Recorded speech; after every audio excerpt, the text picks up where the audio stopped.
welcome everyone to Meet the Artist tonight with Mychael Pollard, and we're starting, as tradition takes us, with Signal.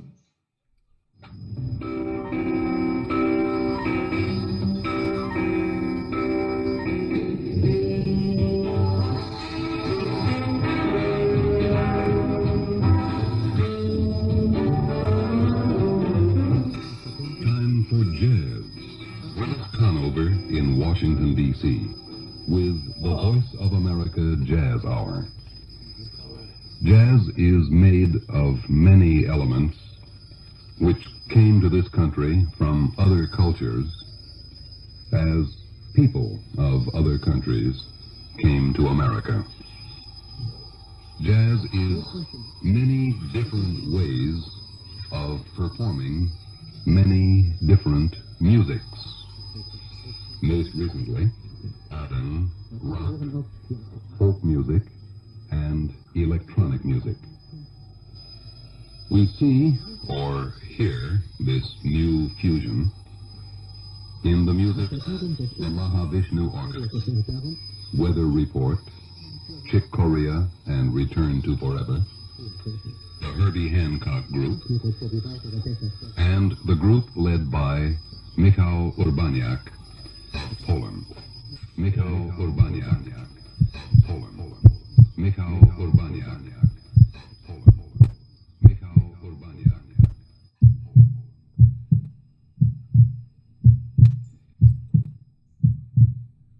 Okay. Welcome. Welcome, everybody. Hey, Hey. hello, good evening, good afternoon, good morning, all that good stuff. Okay. I think we should wait a little bit for some people. Oh, let's start chatting. So, Okay. what? First of all, there is a story. How did we meet? Because Yeah, I didn't know. It's rare. I know. You're a new generation of musicians, and also California. Always California for you. you as far as me reciting, Yeah. Where are you from? From originally, how did it started? Where and so on. oh, cool. Well, I'm originally from Washington, D.C., born and raised in the southeastern part of D.C. That's where my musical beginnings happened. Yeah, that's where it all began. Okay. And I've got a question, and I was bothering myself for a while, and I thought I'm gonna at some point gonna ask you that. Okay. I think the beginning is the best moment to do it because your name is like Mychael, but you're writing it with Y, and it's Uh-huh. like Mychael. There must be something in it. I thought there is a reason. So, would you mind to explain to us what is the magic behind it? Oh, sure. Well, my dad is actually the reason why it was spelt that way because I was named after his best friend by the name of Michael Dean. And it's a cool story. He told me long ago, like in the 70s, his best friend, Mike Dean, was having a son. And so he gets a call from the phone. My dad gets a call from the phone from Mike Dean. He was like, "Hey man, what do you think you should name my son?" And on the radio, on my dad's end, Santana was playing. Uh-huh. And so my dad said, name him Santana. And so, my dad didn't think much of it. But then the next day, when my dad found out that he actually named him Santana, it was like, oh, okay. I'm going to have to name my son after his best friend. He was So trusting you that then. Yeah, so he thought of the Michael concept long ago before I arrived. So, yeah, so my dad is the reason why my name is spelled that way, Mychael. Nice. Uh, Is there any difference in pronunciation, really? Hmm? Well, Oh, no, no, you pronounce it regular, like as if it's M-I-C-H-A-E-L. Is Mychael. Oh, no, no, you pronounce it regular, like as if it's Michael. How do you pronounce it really? Yeah, Yeah, it's just with a Y. yeah. nice. Yeah. So he thought in advance that you're gonna need a stage name, and this would Yeah, happen. yeah. Yeah, I guess you do. So, yeah, here I go. Perfect, amazing. So how it happened that actually we're meeting today, there is a reason why we're meeting today with you and Michael. There's a story that I think that is connecting you. So let's find out a bit more about it, how this all happened. All right. So how did it happen? It's not too many people who recorded my songs, you know, or who did. Oh, there's a lot of people who sampled, you know.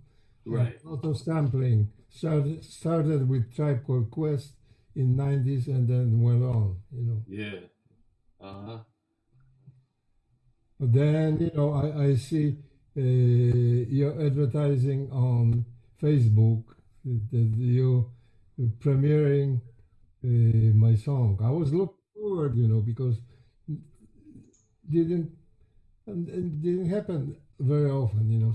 Somebody recorded my music, although I have few hundred songs, you know. I said about 70 albums. Can you believe this? Yeah. Yeah, wow. Can't believe it. Yeah. so why did you pick exactly that song? We're gonna play it later anyway, but what was the inspiration behind?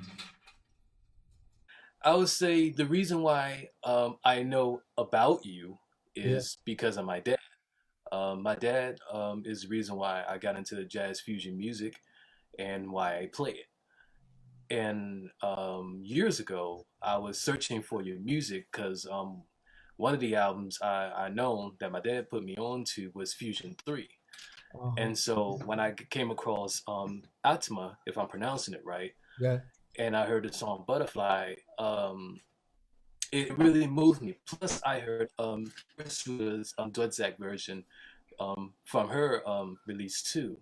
And I just noticed that the melody was different, and also the way you play it on the Atma release. I was learning it, you know, left hand, trying to figure out what was going on the left hand, and while going and it's like it's this thing, and you know, my hands is not really large, so I had to really stretch, you know, to really kind of get into it. And then one day, like a few years ago, sometimes my brain works like a DJ. Like I mix music together. So I was remembering how your song Stretch off of Fusion 3 went, you know, the 9/8 groove, and I heard that with Butterfly put together. And then the rest is just kind of just unfolded along the way. And it took about I'll say about a week and a half to record it, you know, with everything and the arranging and the placements, because it's all about, you know, just trying to feel it out and adding a new perspective to it. But that's pretty much like what made me record, because I was really moved by it, and it's a favorite, you know. I love it. So, you know, I love your music. You know, your music. Man, you've made such an incredible version that I was really moved, because it's really intricate, original, different, and it is the song. Thank you. I appreciate it. It's an honor. Update. Yes. Mm-hmm. So how about if we hear it then? Because Okay. we have it ready. Oh, Can we? There is something I want to play. before the butterfly. Hold on. Oh yeah, I know which one. Yeah. So let's do the screen share. Something you send, and there is a piece of butterfly in it as well. So let's go and hear this one. But before you play it, yeah, that's brilliant. Yes. Excellent. We get it so much better. Yeah. And now. So we're getting to know you.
Oh yeah. So you know what? I'm blown away because it doesn't sound like West Coast, because West Coast usually is cool, chill, and so on. And you're burning like the East Coast, far East Coast. Oh, okay. Yeah, thank you. That's because I'm born and raised in the East Coast in Washington D.C. And the music scene is like any artist from anywhere else comes to Washington D.C. We as a people, we like really go out our way to support the musicians. We that's one thing for sure. We really appreciate music where we from. Uh-huh. So yeah. Hmm. So seeing this piece of video, there came questions right away from me Okay. about your hip hop generation and what is say. I have a special view on this too, but I like to ask you hip hop, okay, jazz, hip hop, and new music, and what are your views on all this? What is the today's music? Oh, compared to then versus now? Yeah, I mean now your generation's music, your fusion, because you know Uh, the fusion to the max. You know, it's burning. It's got so much in it. It's incredible. Thanks. Well, I think right now, just to be brief with it, there's various things happening, and I just think what's going on is that, hmm, as in simplest terms, I'm kind of just staying in the lane of creating um, for what I know and what I've learned over the years, from like legends and masters like yourself to really just help carry on, the light of music and all that. And I just think with the others, everybody's kind of doing their thing. Like as far as one artist by the name of Thundercat, which is I mean, he's basically from the West Coast, and he's got this, kind of like space thing, kind of progressive R&B kind of thing happening with the jazz and hip hop, little touches from like producers like Flying Lotus and things of that nature.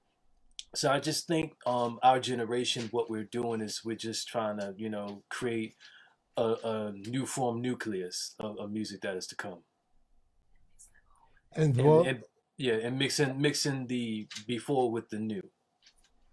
and what about hip hop and its influence on the music?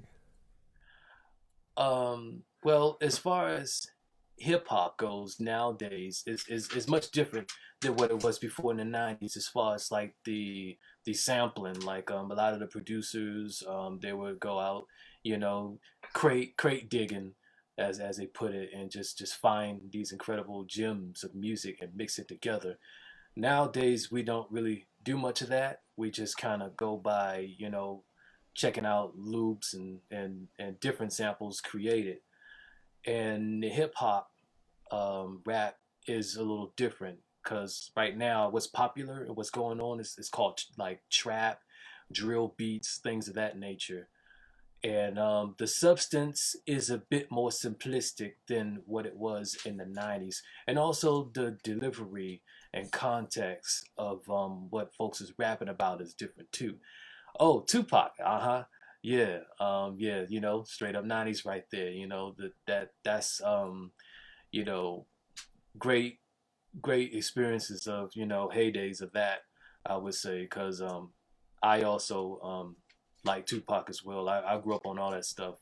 Tupac, Biggie, Jay-Z, Tribe Called Quest, Daz Effects, I mean, most of the Fuji, hip hop cats. Yeah. Fuji's. Oh, Fuji's, yeah, yeah, definitely, yeah, Fuji's, and they just celebrated their 25th release of the Score album, and yeah, it's a trip because to think how long ago that was, and to think of now, it's kind of like wow, was that long ago? Yeah. Yeah, I happen to know Fuji's very well. We had the same apartment. We had studios. Hmm. Lauren Hill, Fuji's, and Nice. like 9 studios in a semi basement, and they had offices in like a ground floor, and I Hmm. had apartment up there and studio downstairs. Nice. 43rd Street in New York. Oh, wow, nice. Hell's Kitchen, It was good. 9th Avenue and 43rd. Okay. All right. Sounds good. So, Michal, sorry, I'm gonna differentiate between, so Michal Urbaniak and Mychael Pollard. That will be probably easier not to confuse everyone. So, Michal, shall we check out the butterfly then? No, What do you- Butterfly was included right here, so we've heard it. I don't think we need to play it again. I Right. think we can ask Michael maybe to do something about your instruments, your studio, and Oh, also you know, like you said, you're from Washington, and few bands. Actually, you work with quite a few musicians. Who are the musicians we might know more? You know, like you worked with bands, etc. oh, okay. Well, one of the bands that I am working with right now, I was working with last year, is the Grammy nominated band called The Jets. Hmm. Yeah, so they had hits in the 80s and 90s, songs like Crush on You, Make It Real, Rock It to You. And so another wonderful thing is we have a residency out here in Las Vegas, which is at Planet Hollywood. And we're looking into getting back doing that sometime like April and May. So soon. Oh, Yeah. pandemia? No, no more pandemia by that time. Well, I really don't know. To be honest with you, I guess it's kind of like, everything's on standby right now. And another thing, I do want to say, before I change, is I wanted to, give a shout out to, the Jets as well, and also um, rest in peace to their dad that recently just made his transition, Michele Wolfgram. Um, which is the founder and the one that got the band started, the Jets, along with the mother Baki with Graham. So yeah, so right now they're going to have the funeral services in like a couple of days. Yeah, so yep.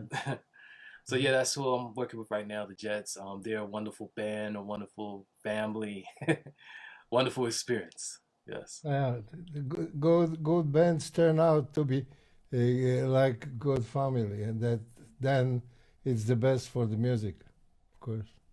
Oh yeah, because it's so much with dealing with family and people because there's so many vibrations that we have to like vibe out to, and when it's good, it's good. A lot of great things come out of when everybody is on the one.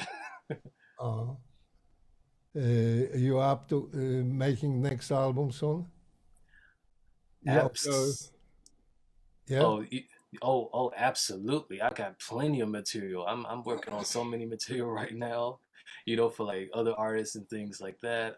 As I'm, going back and forth from Los Angeles to Las Vegas, because you can't really be there actually with them, but sometimes you can go, stationary places where, you can do the recording sessions and things. But I do plan on releasing another album this year.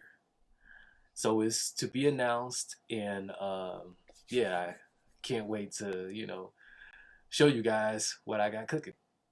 Okay. So let's go. Let's hear what you got cooking.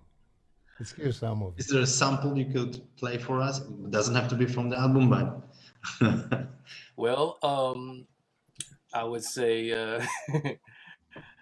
one of the songs I would say that would be I guess like I would have to talk more with you about that, Mr. Urbaniak, about how to, get the thing moving with your song Butterfly, because I would also like to, you know, bring that out to the public more. Great, great. And So So that's one for sure. Okay. You want to jam a little bit for us? Sure. Now let me set up things on my end, Okay. and let's see how I do this. I go to share sound, go right here, make sure all my sound is good. Let me make sure everything is on the one. All right. Let's see. Is this a garage band? This is the garage No. band? Oh, actually, what this is Logic. It's the latest Logic, and Yeah, I had the same. yep. Let's see. What am I feeling today? Guess I'm feel it out, shall we? Oh yeah. All right. Let's see. I got some. Take it away. Would you like some piano or Rhodes or something? It's entirely up to you. What do you feel, really? Okay. All right. Yeah. Let's see. I'll do some Rhodes. All right. Can you hear that? Oh. Yeah. All right. Cool. Awesome. Let's see.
Little something. Really cool. I mean, Cool. who were your favorite keyboard players when you were like? Yeah, good answer. Good question. Yeah. Oh, I see. Well, one of my number one favorite keyboard players is Keith Emerson from Emerson, Lake and Palmer. Uh huh. Yeah, he is definitely the one that definitely set the bar for me to want to take musicianship to another level. I would say definitely for sure on that one.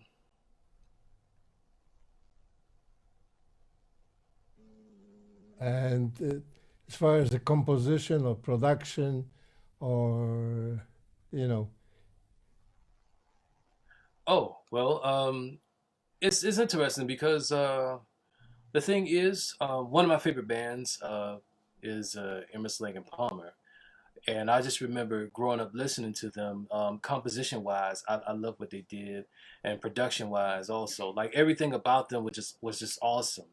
I mean, the things that they did, and in the '70s was just amazing. Plus, at the time, learning about them, I didn't really have a lot of visuals growing up, seeing them do their thing. So I had to imagine like how Keith was just going at it. But then later on, like when technology started to come up where you could see videos like on YouTube, or I go out and buy like a VHS tape of their work and things like that, I can see them in action.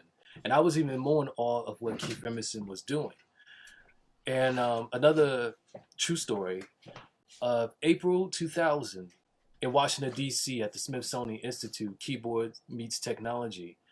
I went to a meeting there, well, more like a seminar thing, where they had Keith Emerson there, and also Dr. Robert Moog, the creator of the Moog synthesizer, was there. I happen to And know him too. oh yeah, that's great. And they had Malcolm Cecil and Robert Margolief there as well. And I met Keith Emerson, and he was on stage at the time, and I'm just walking in, and when I saw him, it was just like, wow, that is him, you know what it is when you see your idol. So I walked up to him and I told him about how he inspired me, how he's my favorite, and I shook his hand and he signed an autograph to me.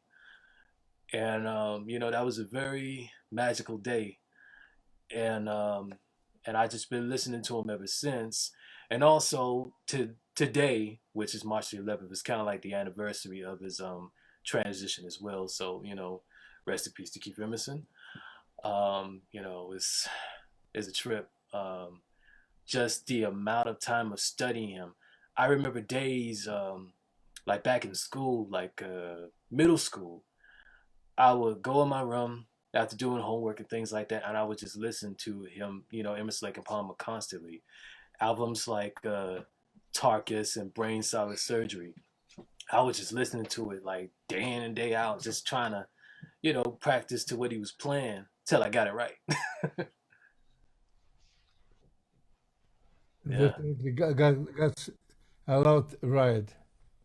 right. So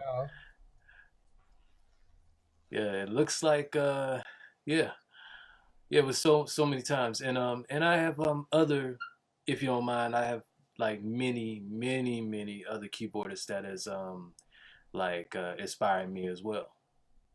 So is that my dad? I think it is. Hey, Welcome. can you hear us? I don't think the mic is on. I'll try to. No, it's just the camera. So I think he Yeah. can hear us, but. All right, you might want to turn your camera off and unmute yourself if you can hear us. Yeah, It it's should be on the lower side. frightening view for us because we have snowing right now outside, Yeah, Oh yeah. it's like -10 at the moment. So Oh wow. Yeah. Centigrade. I've right. I've definitely experienced something sort of that. There's a place out here like between Utah and Nevada. It's called Wendover, and I just remember being out there and I had to do like a weekly gig, and it was tremendously cold.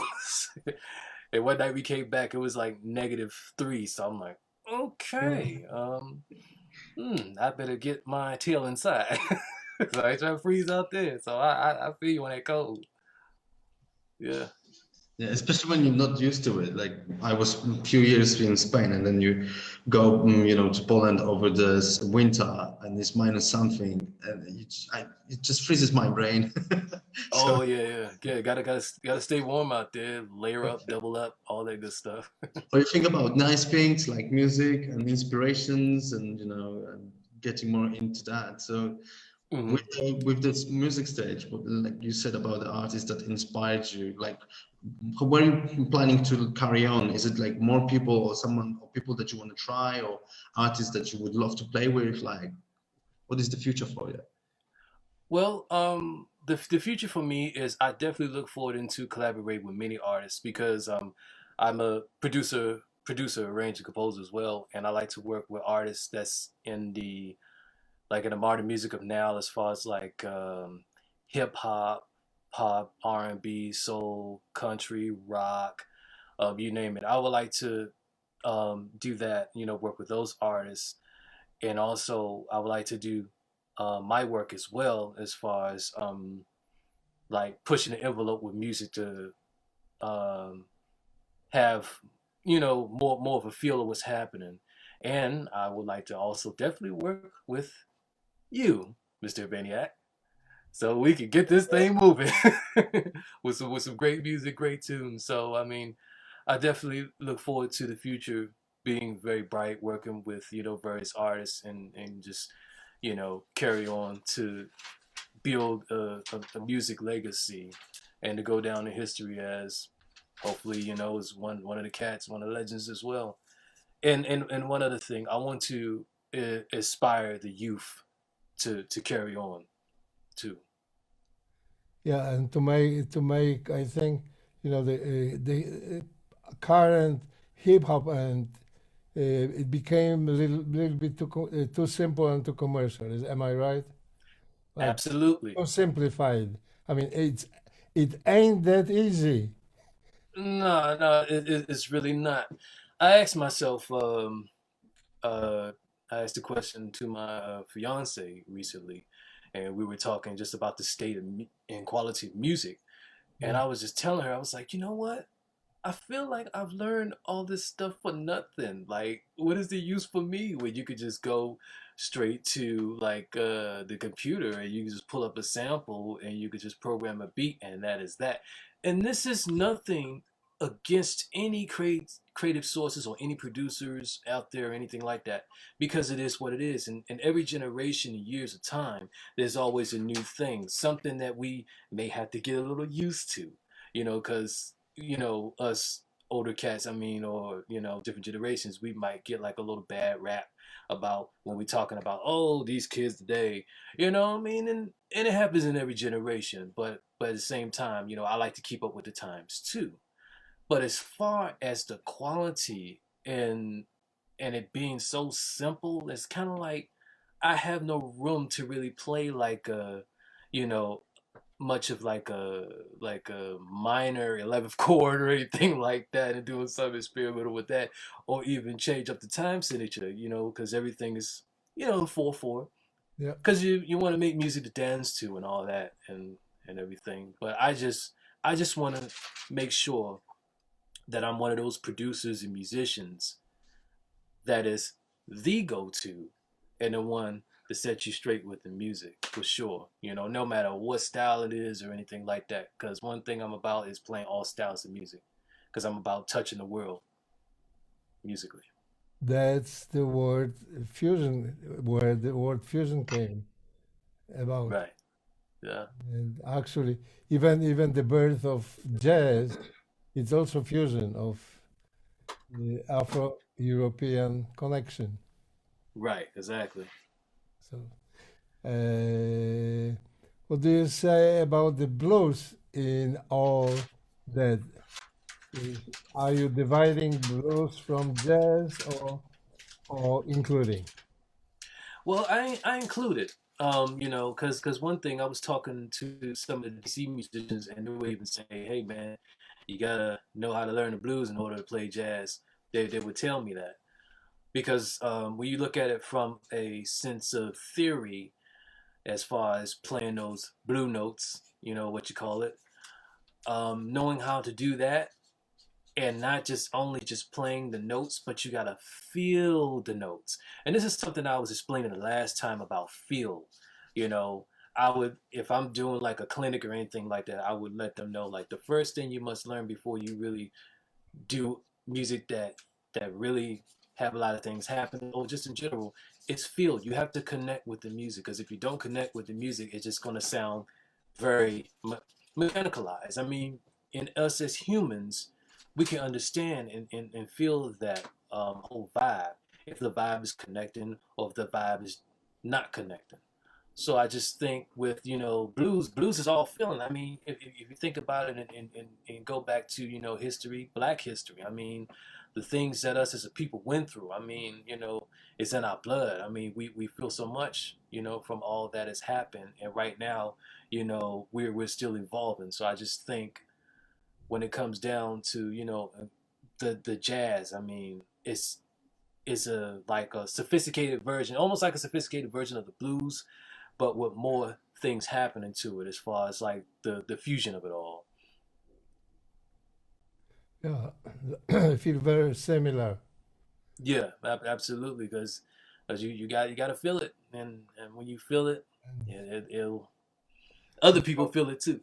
Yeah, and when I started the Urbanator band was very long time ago. Hmm. We called it Jazz with an Attitude. Mm. Basically that's what was Urbanator was all about. So it included rap, included some beats, samples, Hmm. and really like a bop playing. Right, right. Was That's excellent. 1990 was the first recordings, half an album. You know. All right. Yeah, yeah. I'm gonna have to check out more of that this week for sure. Mhm. Definitely want to do that. I'm definitely interested in doing that too, as far as fusing like the hip hop and the jazz, and even with the now hip hop. I'm just trying to figure that out. Like as far as like, okay, if you do trap or whatnot, how do you blend that in into what the simplicity is of music today, along with what we do, you know, Yeah, that kind of thing. And I think that'd be an interesting thing to experiment and check out, along with the state of hip hop today and everything. I would be looking forward to this. I think this music needs it. Needs some vaccinations. You know. Yes, absolutely. I think, yeah, I think it's about time to, raise the vibration of music, Yeah. in general.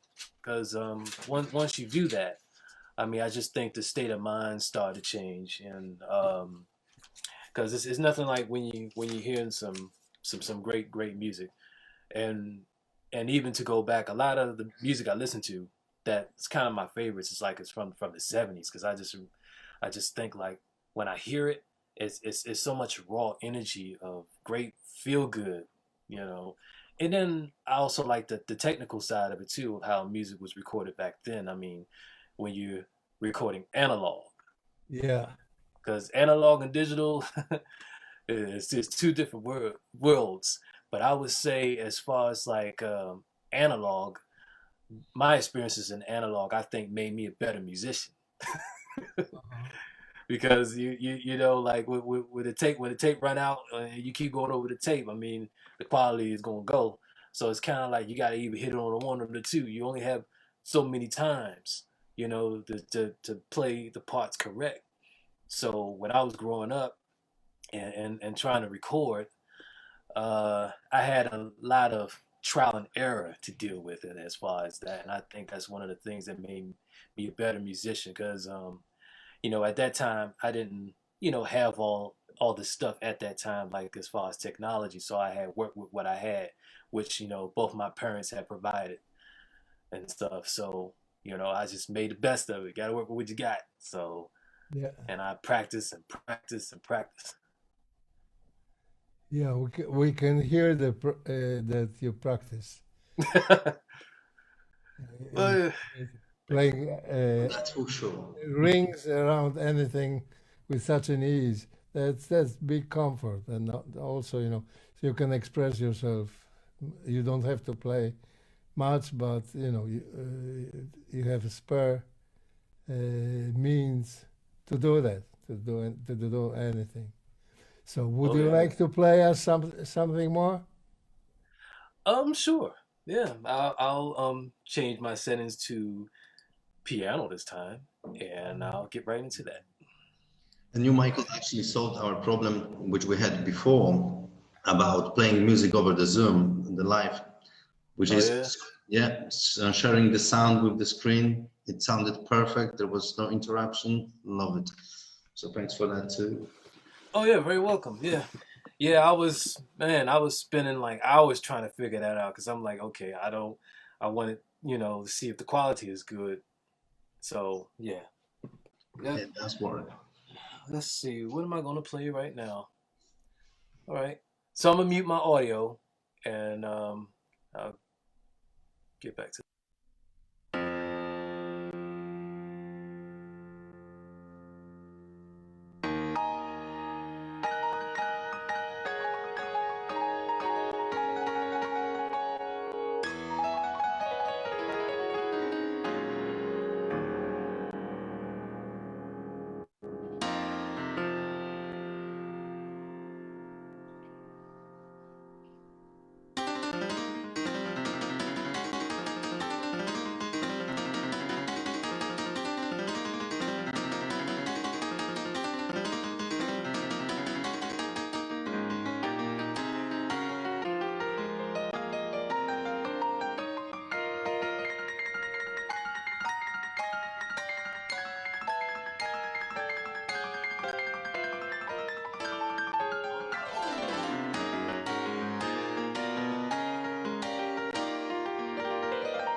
A little freestyle there.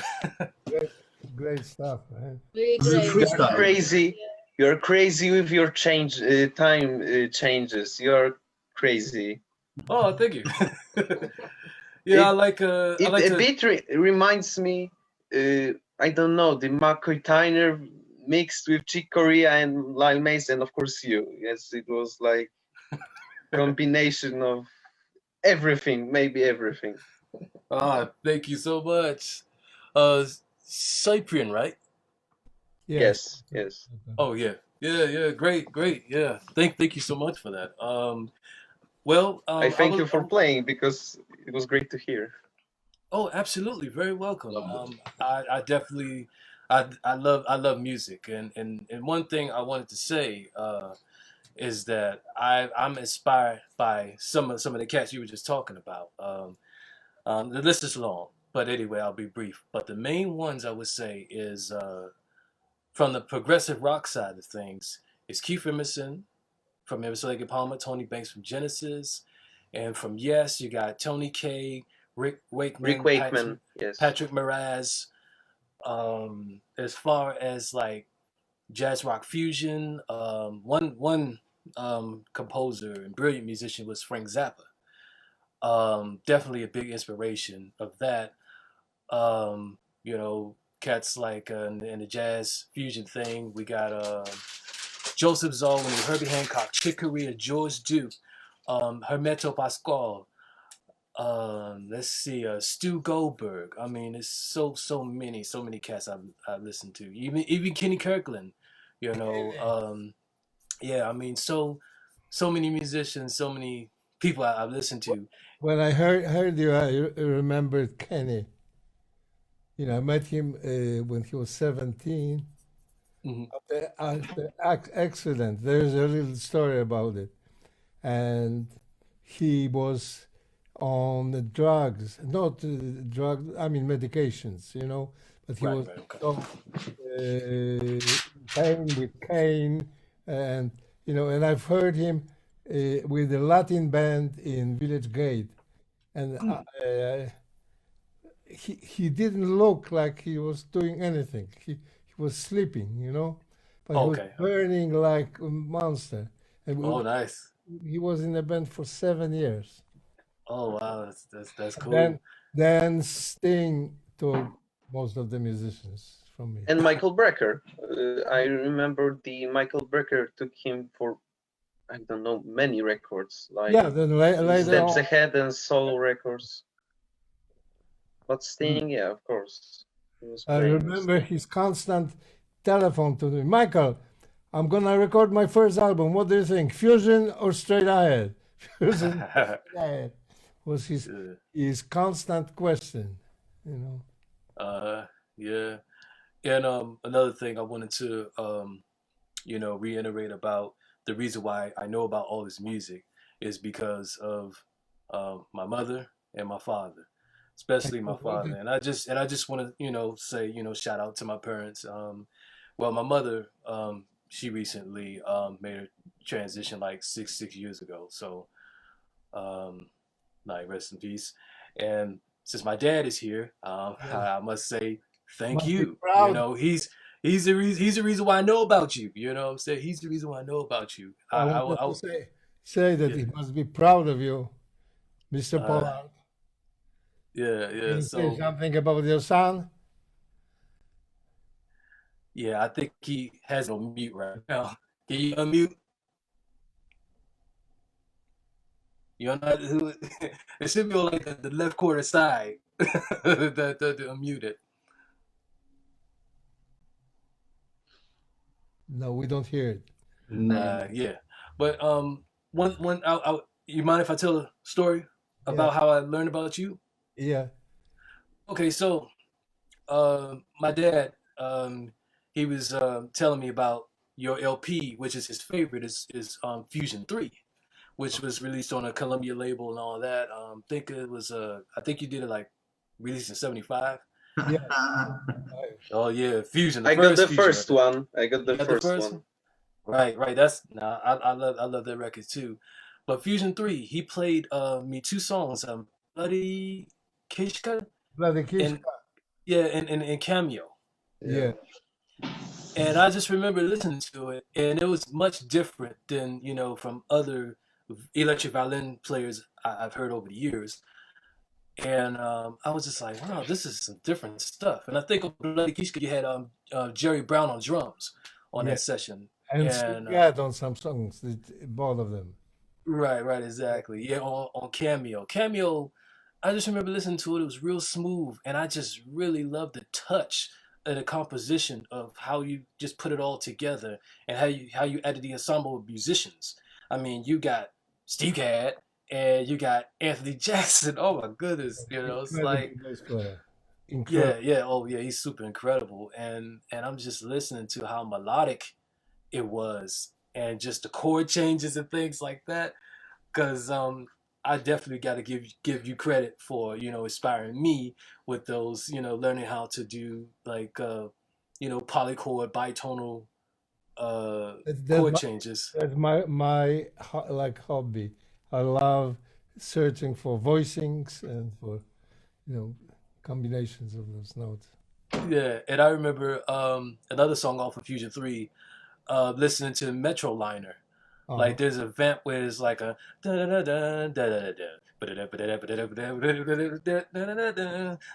all that stuff, and then you go with these other chord changes. You come right back into the one of the F chord there, and I'm just going like, man, how did you do that? So it's, very. I'm super impressed by just your work and how you just go for it, and also the first album Fusion. What really caused the song that did like a fender bender in my mind was think Bohemian Harvest. The song that's in 916. What's the name? I think it's Bohemian Yeah, Harvest. Bohemian Harvest, right? From Yeah, when I heard that, I was like, I could not catch the one for one because it's in 916, and I didn't really know what 916 was then. And I'm just going like, wow, I'm taking on a wild ride on this one. And I was just loving how you was soloing. You was really getting into it, man. I was like, yeah, yeah. Brilliant. And as you were talking, we actually worked it out with Mr. Pollard, the mute thing, the microphone, so we could also hear from him how it was to have a young musician at home after giving all the inspiration. So Yeah. Yep. I just I like working with technology and things like that, and how to learn how to fix things. So because if you have any kind of troubleshooting when you're on a live set, it's always good, to be safe than sorry. And I was like, you know what, I learned about that, so let me make sure I figure this thing out. that was perfect. And while you were talking with with Michal, we worked it out the whole mute microphone situation with your dad as well. So I think he can now say a few words about how it was to have you at home. So can we check out, Mr. Pollard?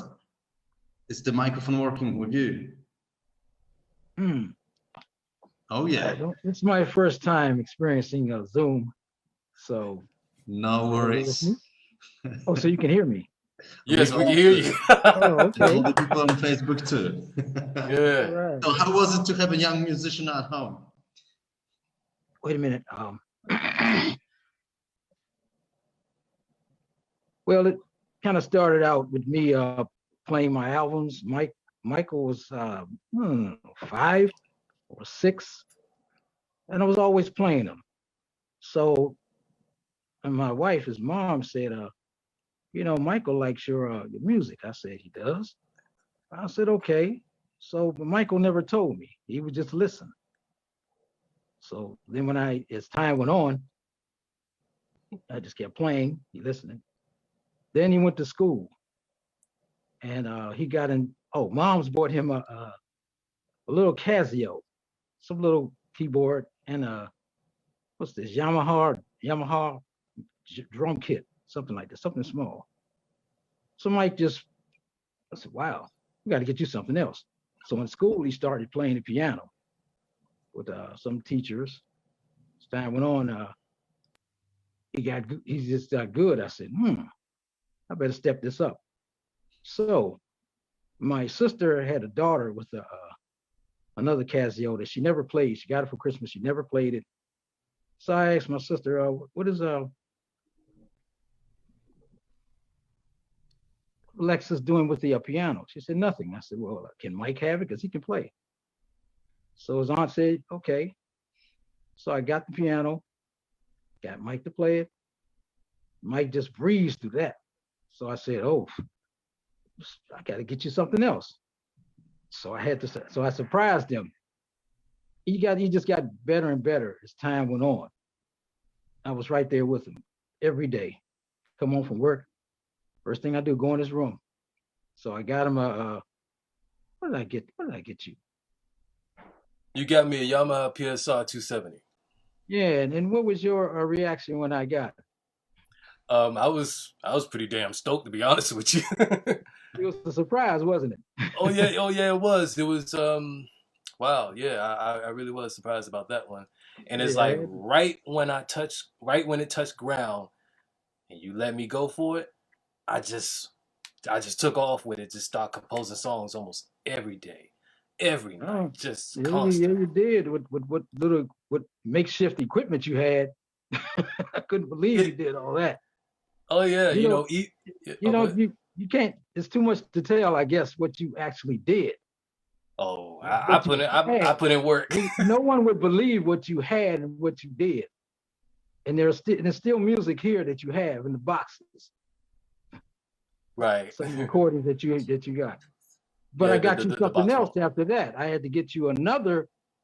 What's the other one? The 88. The 88 Yamaha. Let's see. I'm blanking out on the model, but that was the 88. Yeah, and you had some contributions from Uncle Fred. Got right, you the Cord. The Cord DSS-1 sampling synthesizer. It was Fred. Right. Yeah, that thing was heavy as I don't know what. Like oh yeah, that's upgrading you all the way. Like you're good on this one, now you're gonna get another one, up the level and all that. Right. It's brilliant. It's great to have a support from your parents, when getting into something you love, and they can be all the way with you. That's absolutely brilliant. Yeah, I really thank my parents for that, and Well, that's why you had to go to Duke Ellington. Yeah. You couldn't go nowhere else but that's cool. Yeah. So, and just to let you guys know, I'm a graduate from Duke Ellington School of the Arts, which is a prestige school out of Washington D.C. In D.C. Yep, in Washington D.C. Yes. Washington D.C. Yep. So my experience there was great. I made the best of it. I mean, in the mornings you do your academics, and in the afternoon you do your arts. That's pretty much how it went down. Yep. So much more to this the whole music with Michael. So much more. After Duke, he did some things. So what did you try flavor? Yeah, try flavor. Yeah, I was. The Tri Flavor, which included members Chris Dow's Bacon, which is also a Grammy nominated artist as well. He had worked on a project with a folk duo of a children's album, and that project he's working on was Grammy nominated. Chris Dow's Bacon, also Solomon Slice D, and myself. We were a progressive hip hop trio called Tri Flavor, and we were together for like a few years. And it was almost like we were like a miniature version, in a way, like if hip hop met like Gentle Giant in a sense. It was kind of like that, because they would rap and they would do rap in the way of the origins of hip hop, but I also would bring the flavor of fusion to the band by playing different instruments. And one of the instruments I brought to the band was the yadaki, also known as the didgeridoo, which is an Australian, Aboriginal instrument.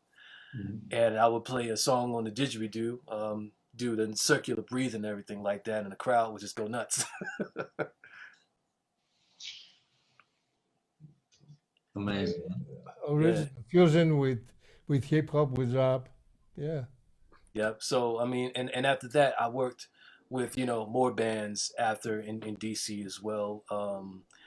And then I took off in 2012, and that's when I first came to the West.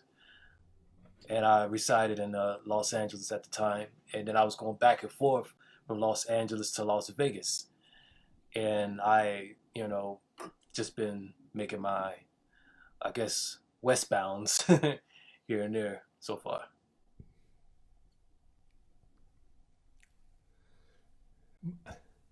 Anybody more questions here to? I got question about Yeah. your experience with the New York scene, with the new hip hop jazz stuff in New York, because I think it's very famous all around the world. Like these J.D. La beats, you know the thing about. Oh yeah, I know And about that. and Jacob Collier making turning this shifts, I don't know, these J.D. La beats into a pop songs. Like I love Jacob Collier so much, and Oh yeah. I can hear his influence by this New York scene. And what is your thoughts about this scene and your playing? Do you put this J.D. La stuff in your playing?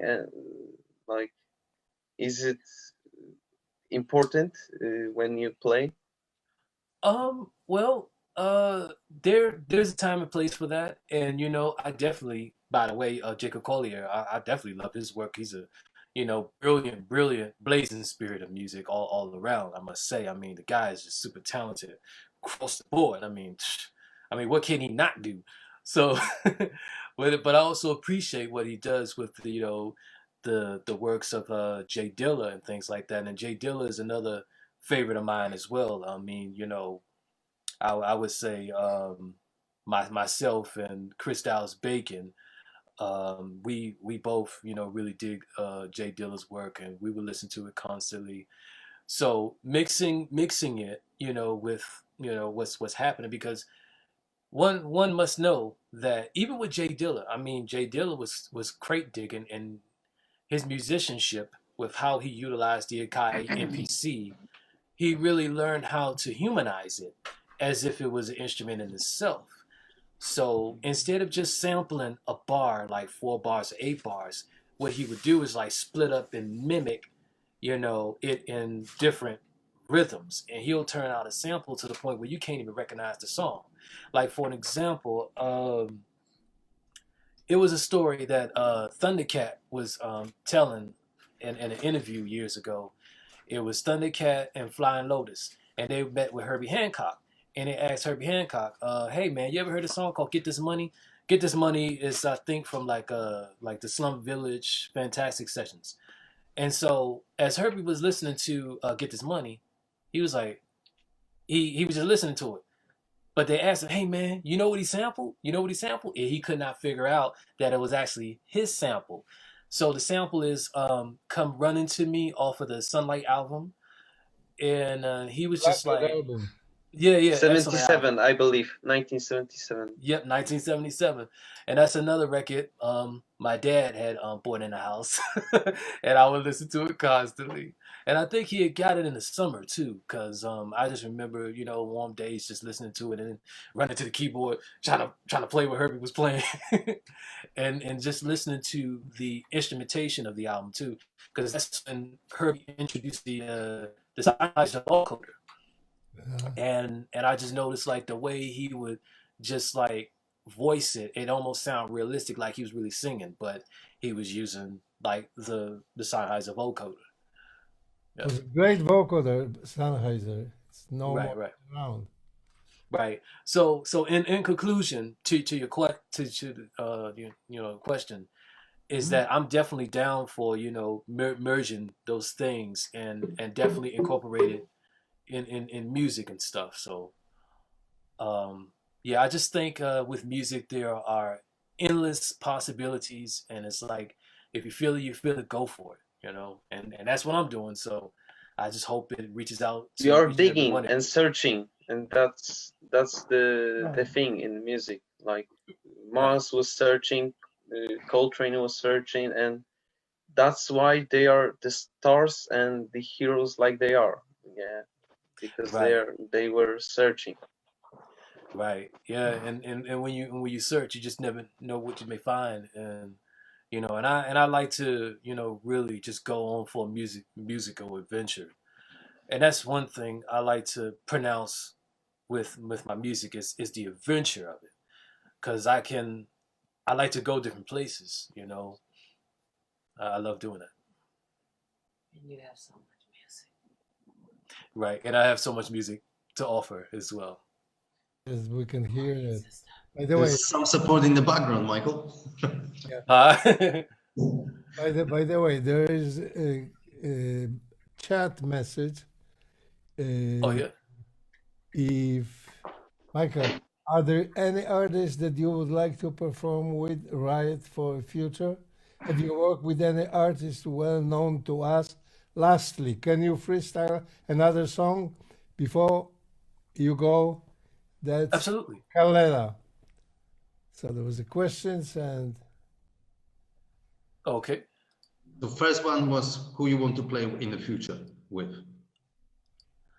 Oh, like a wish list. Is there a wish list? well, Michael absolutely. is on it. We know that. Yeah, absolutely. Let's see. Oh man, the list. Well, I would like to work with like the happening artists of the day, as far as like I'll be honest with you, like as far as doing production and things like that. We're looking at Cardi B, Drake, you know, folks on that level of like the hip hop and things of that nature. And I also like to work in the jazz. I like to work with Urbaniak for sure, and wow, I would like to work with yeah, just and also another cat, Mychael Pollard, which is musician, synthesist, keyboardist, and Mychael Pollard worked a lot with Quincy Jones and Michael Jackson, extensively. So, and yeah, they mentioned that already too. So yeah, just it's a long list, for sure, and I definitely want to make sure I work with the people that's they got the things happening, because even though I love music so much, but another important thing is you got to make money too. Mm. You want to make sure financially stabilized and everything, and make sure that when you're dealing with this whole music business thing, that all logistics are together. Because we've heard many times the horror stories that comes with it, things like that when you sign contracts or whatever. So I just want to make sure that all in all, it's all good vibes and everything when with whomever I work with, all that good stuff. when I came to New York, I was told by one of the musician friends, the art is doing something out of nothing and getting paid. Mm. Yeah. Yeah, not good, not good. Michael, it's not truth. uh, That was Michal's support from the background. Yeah. But there is another story when Michael was Michal. I think we mentioned that once, but people were saying that there is a Polish jazz player and he's doing it for money. There was a story in New York. That was way back. He's in it for the money, exactly. Yeah, he's in it. That was explained. So, Yeah. but now there's so much collaboration and fusioning between styles, and the mainstream music is taking in so much and getting inspired from all different genres. So I think it's much different now to actually compose and produce and actually do get paid for what you're doing. Also, are you making some scores for other than your songs, but for games or films or documentaries or things like that? Yes, I am. I'm working on some things right now. And one inspiration of music that really got me started was video game music. I think I definitely talked with my dad about this when I was younger about just how the music was very intricate and I couldn't even play it back.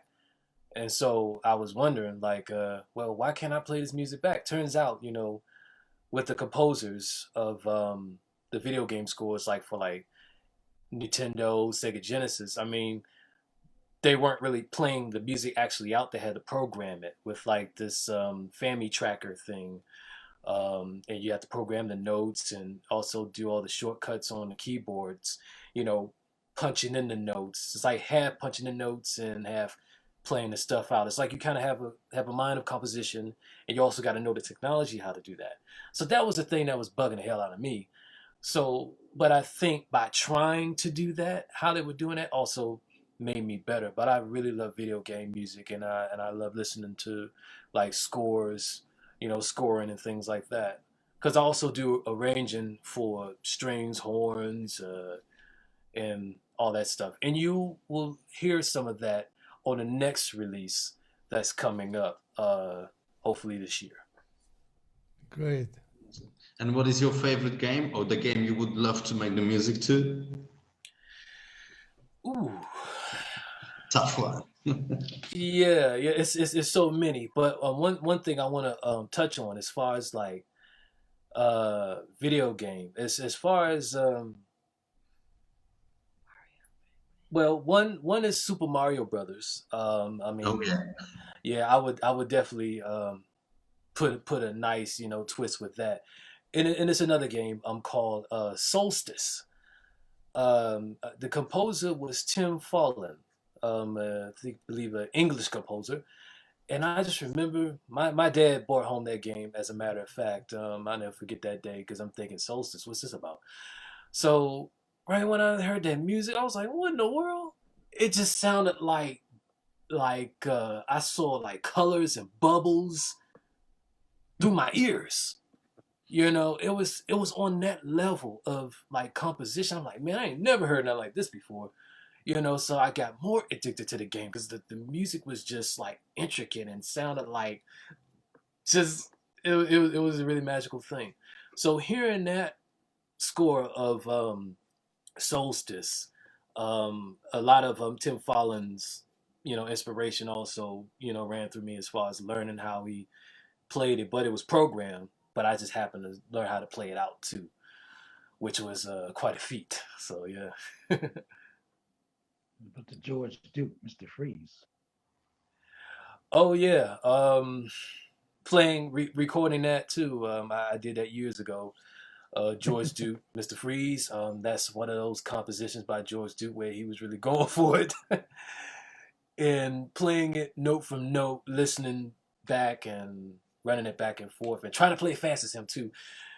It was good. I mean, it was on a level like if you would listen to like Frank Zappa's Ichina's Arf, that's another heck of a piece as well. I think George Duke was playing on that tune and with Frank Zappa. George Duke was playing with Frank Zappa many times. Oh yeah, absolutely. That's off the Roxy, the Roxy and Elsewhere. In another tune, yeah. Eat That Question. Oh yeah, off the Grand Wazoo. Yep, that's a tune I used to do live and stuff like that, and we always have fun playing and stuff. So yeah, I like to play all that. I'm all into that. Oh, what about the Larry Dunn? Oh, Larry Dunn. You know what all you right. mean. Oh yeah. Okay. So the story about this, if you don't mind telling you, my dad long ago, he wanted me to listen to something. And it was off of the Earth, Wind, and Fire, That's the Way of the World album. And it was after the song All About Love. And it was this, I heard a bunch of synths going and soloing, and I'm just listening to this going like, man, this is beautiful. So I kept listening to it. I'm thinking, okay. And I actually did it over again. And this is on like tape. I mean, I don't have the tapes with me right now because that's all back at DC. And you can find it on YouTube, as a matter of fact, which is the All About Love outro. And you want me to find it? Sure. Yeah, it's on the It's on Mychael Pollard channel, and it's I think it's labeled "All About Love," intro, outro.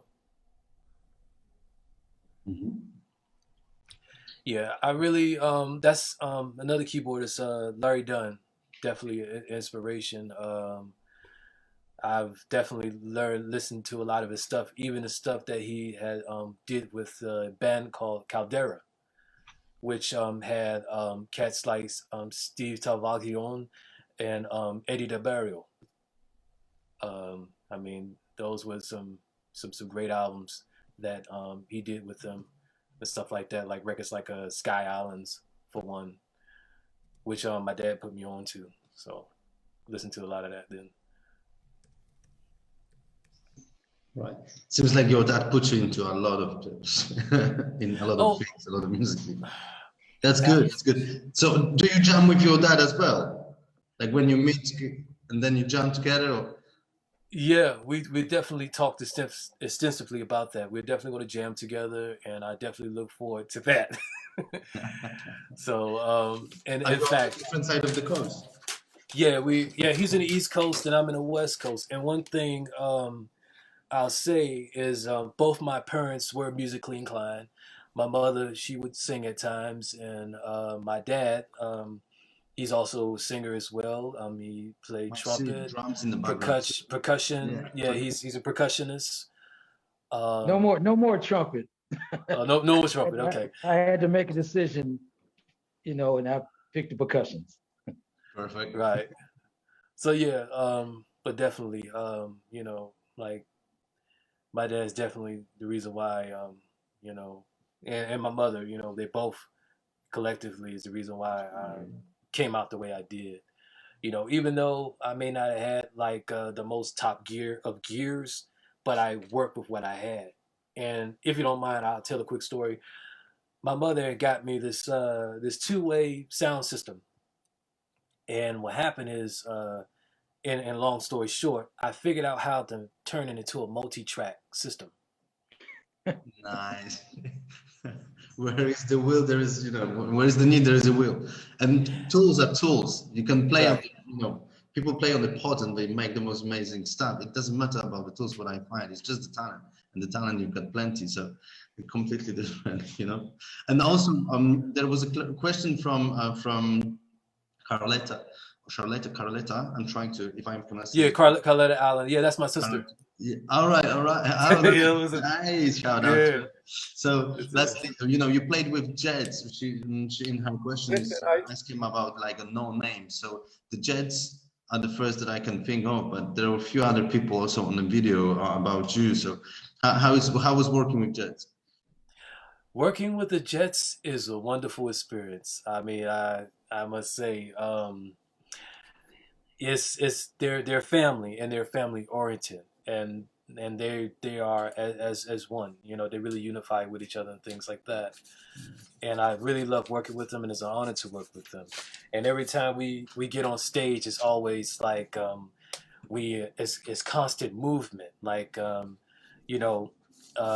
we would dance, we sing, and also for me, instead of just standing there playing the keys, I gotta dance too. I'm dancing, playing the keys, just going for it. So it's a very high energy show, where you dancing and you singing, you doing the parts and all that kind of stuff. I mean, it's definitely one of those things where it's full of enjoyment and excitement, and also they're a beautiful family. So the bit in the video where you have your leg on the piano, is it from Jets when you're playing it, or another gig?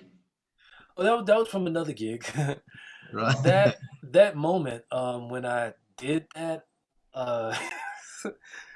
if I remember correctly, we were doing like this gospel rock soul kind of jam, and something just came over me where I just did that, and I just tried it out because one thing that I've learned from like cats like Keith Emerson, if you see some of Keith Emerson's like videos where he was with Emerson and Palmer, I mean he would stab his Hammond organ with like daggers and things like that, and he'll ride his organ, all that kind of stuff. And he'll play it backwards, flip it over, and so I just kind of did some kind of rock and rollist that night. And another thing, what I did is I was playing it with the heel of my foot.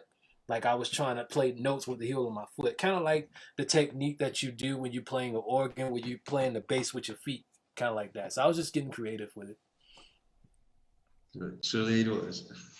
So what do you like to us to play? Jets or All About Love cover version? Actually, the All About Love cover version. Okay. I have it here. Hold on. Sure. Here we go. And the screen share is perfect.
Yeah, quite inspiring, man. You see, Thank you. you're talking about your inspiration. You are inspiring us Oh, thank to you. move Thank our bats and to keep doing it and going for it. you. I really Yes. do it. This Yeah. I wasn't remembering this song All About Love, but I was listening to this record, yes, by Earth, Wind and Fire. That's the way of the word. But Mhm. when I hear this like motif only, yes, I remember that. Like I got 2 records by Earth, Wind and Fire. That's one of them. Oh, I But am. Yeah. I don't get. That's my favorite one. But Yeah, that's a that's the great way of record. the word. It's also great, but Yeah. and I was listening to this on Spotify. I don't know, 5 or 6 times maybe, Mhm. and I don't remember the title All About Love, but I hear that little and I just have to know that's it. And Mhm. yes, so Yeah. you remind me that song and Oh, that yeah. album. Yeah, it's a lot of great tunes on that record. Including Shining Star. And one thing about that, it's a very special kind of interlude. I mean, it's definitely something that it's not an easy one, but yeah, I definitely love that. And I just remember my dad played it. I was just moved ever since then. It's still being moved. And I actually recorded that about 10 years ago. So yeah, I mean, I still look forward into doing music more on that level and beyond. any more questions for our creator here, Mychael Pollard? There was. In terms of Herbie Hancock. All right. In terms of Herbie Hancock, what is your favorite record by Herbie? Oh. Right. No. The Now I one you see did. 2 Pollards speaking about it. Right. Yeah. So, oh wow. Mike, what is the one that you did? You just did last month. What, 2 months ago? Um, I did a Herbie tune. Yeah, you did. Oh, well, I like Which one was uh, it? I like Thrust. Yeah. Yeah, I that's a like great Oh, record. 74. what's the one and that you uh, did? You did it on you recorded it mm, visual and audio. You just um did it a month ago, or was that 2 months ago? I What's don't the remember name of if I. that? It wasn't palm grease, was it? No. No. No, I Hmm. didn't do that. So what happened is I think there's a video online of me playing a snippet of Butterfly. Not that one. The Is fast not that one. one? Yeah. Dum, Oh, dum, dum, fuck. dum, dum, dum, dum, dum, boom, boom, boom, boom, boom, boom, boom, boom. That one. Yeah, actual proof. Okay, Actual all right. proof. Yeah, I did. Okay, wow. Yeah, I did that. Actual proof. Yeah. Oh man, I actually I enjoyed recording that and that video. The way I did it, that was all live. Like, um, but the drums and the bass that was pre recorded. But the playing of me improvising and playing it out, that was all live.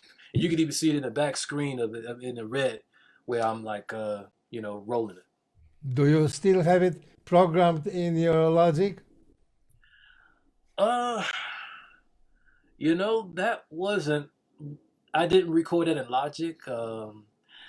I would say I'll be honest with you. That was recorded in GarageBand. Uh-huh. But yeah, I don't think I have access to that right now. Okay, okay. So No worries, don't yeah, worries. sorry, sorry, I don't No, have but it's access on to the that. video, so we can see it, at least the snippet, at least a bit. So no worries. Yeah. So yep, So that's would that be your favorite then, answering Cyprian's question? The Frost, um yeah. it That's your favorite, yeah, Frost. that's one of my favorites. I have a lot of favorites though. And but one favorite of the version of Actual Proof is actually off the album that they just I think nationalized, like released in the US. Is called Flood. The Yeah, reason the why, live album. yeah, the Live live album. album Flood, live in Japan, I believe. And the thing is I like the Actual Proof on Thrust, but when I heard the live Flood version, I was just like my jaw was on the floor after I heard it because I'm like, man, he is killing it on the piano, and I'm like, okay, I gotta test drive this. So I practiced, I listened, and I said, okay, I think I can, and it's just playing, and it was like I was holding on, like, okay, all right, I'm gonna keep going, but at the same time, one thing I must say is that while playing that tune, I had to like really listen to what's going on because it changes quite a bit, and then you go back to that dun dun dun dun dun, dun, that motif of it, and then you have to just like build and build and build, and that's basically what I was doing with that. Learning how to solo to that. I mean, I was soloing to that for like a few days just to, to get a comfortable feel of it. So how, roughly on the time when you learn, like you're trying to basically find out what the music is, how long or the most time took you to like break the song and basically learn it so you can play it out of your heart? What was Just like, the most difficult one that you were trying like hammer it, break it down?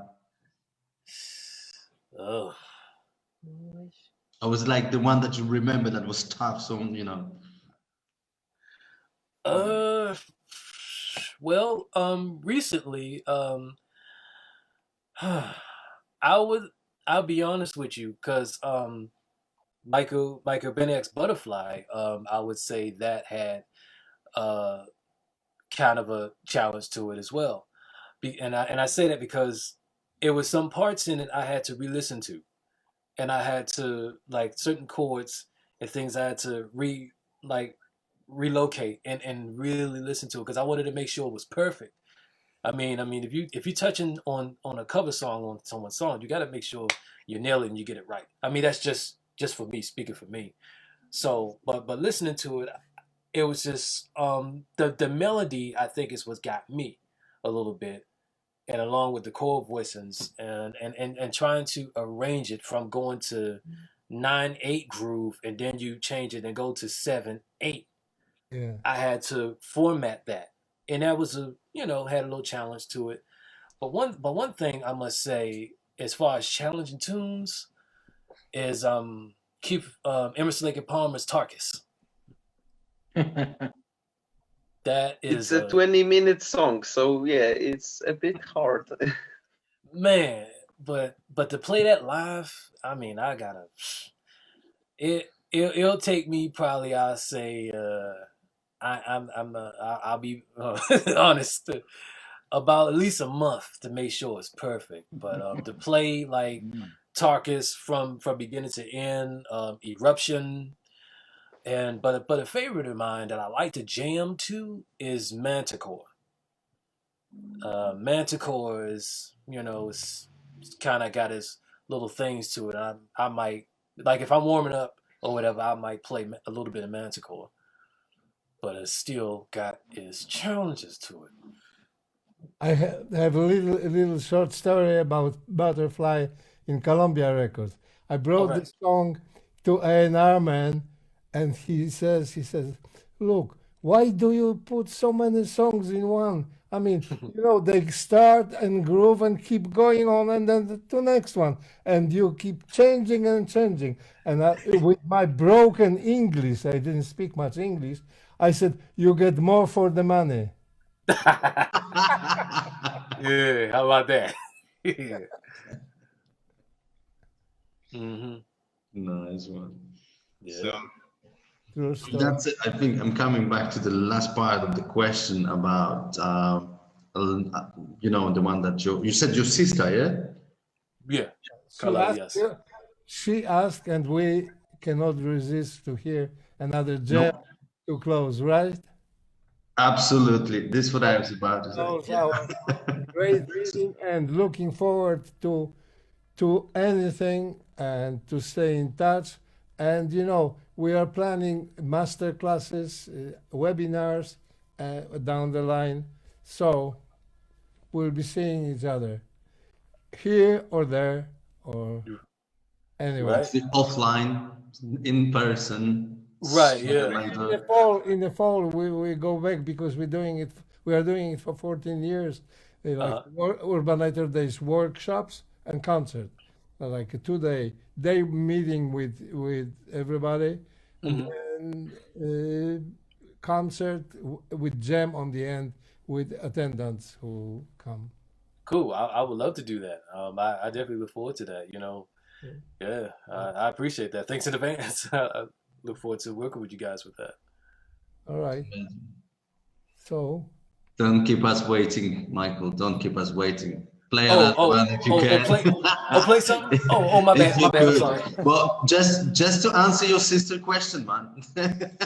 Aletta is waiting. I'm joking. We, dying to hear another one. Okay. I guess I'm gonna play something. Let's see. What I got here? Oh, I gotta do one other thing. Give me a second.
Mm, all right.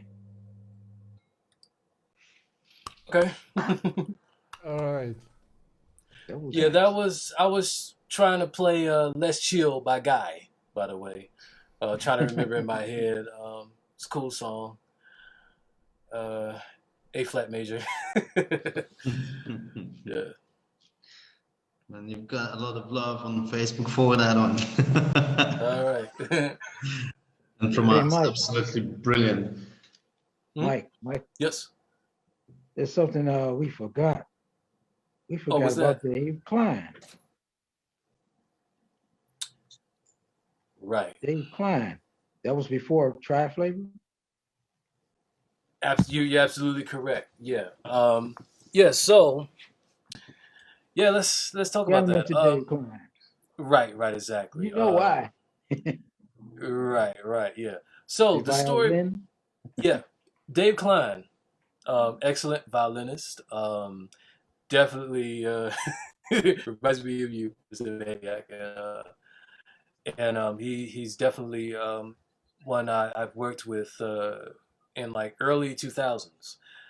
Basically, we were playing like world fusion, global fusion music, and the way I met Dave Klein was through a drummer by the name of Terrence Arnett, which whom I went to school with at Duke Ellum School of the Arts, and so that's how we kind of all got connected. So yeah, that's where I kind of got, like most of the live experiences in the early days too. So my apologies on that because a lot has happened. So I'm trying to remember everything Yeah, and in gotta order get him in and there. stuff. So but yeah, but good. Thanks for that. You got the boss here who remembers everything. Your father. Yeah, yeah, yeah. He's I think he's you've got a definitely manager right there. yeah, he's been there. Yeah, I would say definitely for sure. That's Yeah. brilliant. And also, this evening is about meeting the artist and finding the story, and really in a relaxed, cool way, nothing official, but people are watching. And I think this is what digital brought us, is that we can be more closer to each other in meetings like that and find out so much about the talent. And I'm absolutely amazed for today's evening, and being able to hear your story, and meeting your dad as well. Yeah. All Yeah. this inspiration that we had tonight. So just Yes. and as the meeting is sort of coming to the end, I just wanted to say, if there is, I'll ask if there is anyone with last questions or anything like that before we wrap up. Everyone is like, we're still, chilling out with and still thinking of the song you played. I'm Oh like, yeah. oh no. Oh, okay. Cool. Absolutely loved it. I really, really appreciate it. And I'm sure with what Michal is planning for coming months, and all the things that he wants to do, and show you they're included, and we can, collaborate together. Theoretically, every Thursday, similar time. If you have time, look for it. We might be bringing some more interesting people, maybe some even collaborators. Who knows? Right. Yeah. All right. We have That's to Michal awesome. is figure here out to surprise, that's how for to sure. use the logic to play together here. This would be fantastic. To overdub or to play solo, to do something more. Hmm. Yeah. The only thing with that is we just have to make sure that the low latency is leveled right. So That's, internet has got to be not Wi-Fi. I know that for sure mm, already because we are working on it. hmm. Right. Right. Okay. It's Yeah. got to be a wired direct. Oh yeah. Oh, Yeah. okay. Well, I definitely look forward, to Okay. when that We are happens. looking forward to. So thanks everybody. Thanks Stan. Yeah. Thank you. I really appreciate us every time to be Michael here. Pollard. Michael, love to meet you in We'll be person. seeing you and seeing you Yeah. soon. Yeah. Right? Likewise. And Okay. and also, I just want to say, thank you, Stan. Thank you, Stan. And Yeah. also, much thanks to you, Mr. Baniak. I appreciate. It's an honor to you have taken the time, to make this happen. And thanks to everyone for tuning in as well. I appreciate it. I Thank you, surely appreciate too, man. thank you, Mr. Al Pollard. Oh yeah. Thanks for joining and for being fun for a long time, as I learned Absolutely. of great music. Okay. Yeah, thanks, Dad. Yeah, thanks Dad for him. He came up brilliant as a perfect musician. Guys, thank you so much for tonight. I'm looking forward as always to meet you soon on another Meet the Artist. Have a lovely evening, rest of the day for some, and hope to see you soon. Take care, everyone. Have a All great right, take day. care. Thank you. Take care.